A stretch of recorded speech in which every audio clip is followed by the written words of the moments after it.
দুলাভাইয়ের দাওয়াতে শালি চলে এসেছে হাঁস খেতে। সো হ্যালো এভরিওয়ান, আসসালামু আলাইকুম, welcome back to my another blog.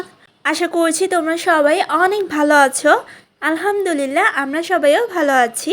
So no more delay, let's start the blog. অ্যানিভার্সারির দিন থেকে শুরু করে এ পর্যন্ত শুধু মাংস খাওয়ার ওপরেই আছি। গরুর মাংস আর মুরগির ওপরে কেমন যেন একটা অনীহা চলে এসেছে। এতদিন ভরে তো শুধু এগুলোই খাচ্ছি। তো আজকে ভেবেছিলাম যে একদমই সিম্পল খাওয়া দাওয়া করব, যেমন মাছ ভর্তা, ডাল। তারপরে আবার ভাবলাম যে এতদিন গরু মুরগি খেয়েছি তো কি হয়েছে, হাঁস তো খাইনি, তো হাঁস খাওয়া যায়।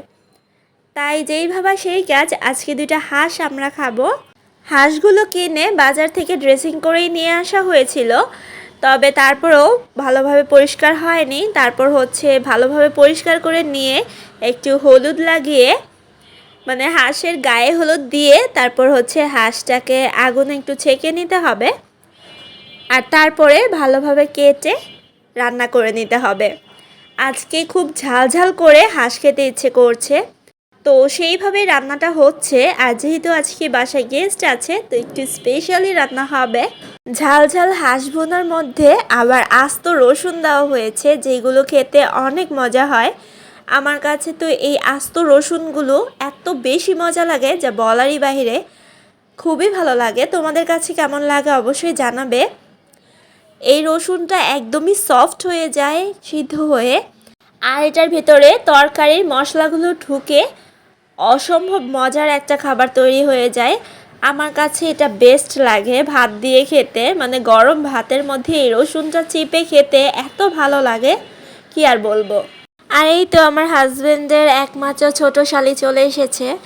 আর এদিকে আমাদের রান্না বান্নাও অলমোস্ট ডান। তরকারি কালারটা জাস্ট ওয়াও লাগছিল আমার কাছে, আর কি সুন্দর যে গ্রান আসছিল সেটা ভিডিওতে বলে বোঝানো সম্ভব না, দেখে একটু ফিল করতে পারেন আপনারা যে কতটা সুন্দর হয়েছিল। আলহামদুলিল্লাহ, যেহেতু আমাদের রান্না বান্না কমপ্লিট হয়ে গেছে, এখন সব কিছু সার্ভ করে নিচ্ছি। আর এই তো আমাদের আজকের খাবারের মেনুটাও দেখিয়ে দিচ্ছি।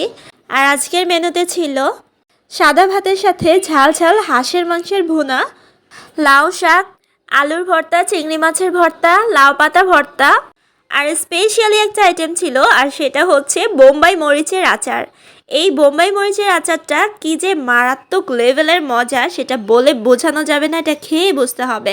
আর সাথে সালাদ তো ছিলই। আজকে আমরা সবাই মিলে একসঙ্গে মেঝেতে বসে খাবো। সবসময় তো ডাইনিং টেবিলেই খাই, তবে সবাই একসঙ্গে ফ্লোরে মাদুল পেতে বসে লাঞ্চ করে আজকে অনেক ভালো লেগেছে, একদমই পিকনিকের মতো ফিল এসেছে। আর একটা কথা তো বলতেই হয়, হাঁস ভুনাটা দেখতে যতটা সুন্দর হয়েছিল তার চেয়েও খেতে অনেক গুণ বেশি মজা হয়েছিল।